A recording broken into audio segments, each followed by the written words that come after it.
Hello, this is Marshall Zhukov, and here we are together again on YouTube. After much deliberation and annoyance and frustration with all the new YouTube setup and all this crap with Google+, I think I finally got it figured out on what I'm doing, since it's been so long since I've been doing anything or really very active on YouTube. Hopefully now to kick off some more advanced topics, I think, of some more interesting items than just refurbs and stuff like that. So I guess with that out of the way, the little YouTube gripe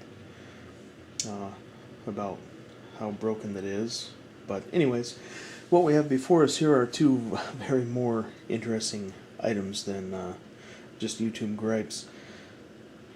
These are two of the known 8mm conversions that Mosin Nagant rifles would have undertaken. There were some that may have been converted to, for example, 8x50 rimmed, the early Austrian cartridge, or even 8mm Mauser, as far as the Germans would have undertaken some conversions during World War I. Still seeking those examples, but for now the Polish and Belgian 8mm conversions will have to suffice. I guess we will begin first with the Polish, the WZ 919825. It's a three-part model number because of the Model 91, the Russian, the Mosin Nagant 1891, the Model 98 that the Germans used after the Gewehr 98, and then 25 being the year that this rifle was modified in Poland. It's got a nice stock on it. I believe it is a Remington stock. It just has that look of Remington here on the right side of the buttstock. There's no circular cartouche, no circular Angielski zakaz, or English contract cartouche. It's got that dark walnut look, and what is also typical of the American stocks, and the Finns even did this too, they would center the recoil bolt in the center of the finger groove. This one still has a rear slingshot escutcheon in place, unmodified, untouched. It had an additional rear sling attachment point back here, inletted and screwed into the bottom of the buttstock. And the front, they inserted like a wood plug, so the front sling hanger or swivel would, I would assume, not rattle back and forth and just stay in one spot. We can see it's a Mosin Nagant action, barrel and receiver. Barrel is still yet to be determined. There's still a lot of unknown stuff about these modifications, and that it seems that the 7.62x54R barrel was still retained. I'm not clear on whether or not new ones were put on, or if it's still been being Russian barrel used, or whoever would have manufactured it. We'll get more into that here in a second when we check the barrel out. But we've got the M91 rear barrel band, which is a later style pattern, and we've got the Mauser style H-band front band with bayonet lug. We may be able to see here, right here, there's a seam right there. It's barely visible, but it runs up from where my fingernail is at. It looks like, and I had seen an article, that this short section of the muzzle area with the rear sight, I wonder if it was chopped off of the barrel that it was cut from, and then this barrel was cut at whatever length. The sleeve was then machined, and then the barrel was machined so the sleeve could slide on it. And then there is I thought there was a small little mark on the bottom. There is a small mark on the bottom. It's also very difficult to see with my low-budget lighting operation. It looks like to witness mark and line everything up. But this rifle is the Polish 8mm conversion. It is a matching example. In as far as the stock, the barrel, and all the pieces have been stamped matching except the bolt. The bolt is got different numbers on it. However, the bolt is stamped matching itself. So it's two different matching pieces that make this unit.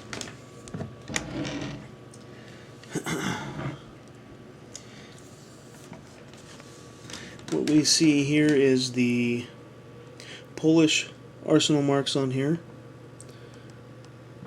1925 date, and the caliber. They actually were really quite good with this when they marked everything. They've got serial numbers on just about every darn piece on this rifle. The barrel shank is shorter. We can see here on both examples, and even the American examples that were chambered in 30-06, the barrel shanks were shortened as well. No otherwise identifiable Russian marks or American or French marks on the barrel anywhere, but it's the same. They still retained the M91 sight base. The sight, it looks like, was flattened slightly,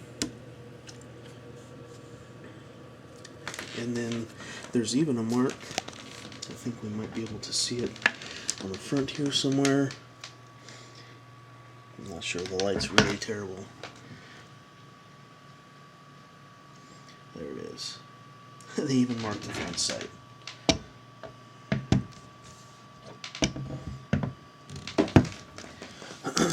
And we will be able to see the two different lengths of the barrel shank for the rechambering of the 8mm Mauser, as we will look at the Blindee, the Belgian Blindee conversion. We can see the Belgian marks on there, the crowns, the R. This is a nice matching example, and it actually is an early stock. Unfortunately, somewhere, some way, at some point along the history of this rifle, somebody refinished the stock. We can see in comparison of just looking at the finger grooves alone how these are rounded on the edges. Unfortunately, somebody put a type of poly coat over it after they sanded it, but for what it is, it's unfortunate but worth it. We can see the early style wooden crossbolt in the stock, so this is quite an early stock that never met the modifications when the Russians updated them. Early style barrel band and the sling attachment point here, the swivel. Not sure if that's going to be an original style M91 or if it's part of the modification that was done in Belgium. I don't know if that's a Belgian modification or original, but the nose was just, looks like it was just cut slightly, the nose of the stock. There's no handguard. It looks like there used to be a handguard present on it, but I believe the proper appearance is minus handguard on the Belgian conversion. And here, just a quick comparison of the two bolts side by side. We can see some differences in the bolt head of both of these. Both of these will chamber an 8mm Mauser round. And with the shortened barrel shanks, we can see on both of these stocks that there were some pieces that were inletted into the stocks in order to better conform to the new barrel dimensions because of those shortened barrel shanks. Here we can see on the Blindee conversion the piece that was inletted and inserted, and it may be just a little bit more difficult, but you can see the slightly lighter color in the outline of the piece of wood that was inlaid into the stock on the the Polish conversion. Each rifle, since it was modified to accept the 8mm Mauser round, they both had modified interrupters. The Polish conversion, we can see the ejector there as well, so the 8mm Mauser round would be able to be ejected when the action was cycled.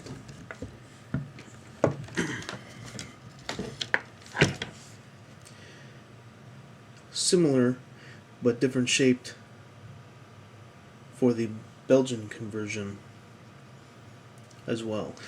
In the top of the receiver, there's a notch for loading from the top with a stripper clip down the stripper clip guide on the receiver bridge there.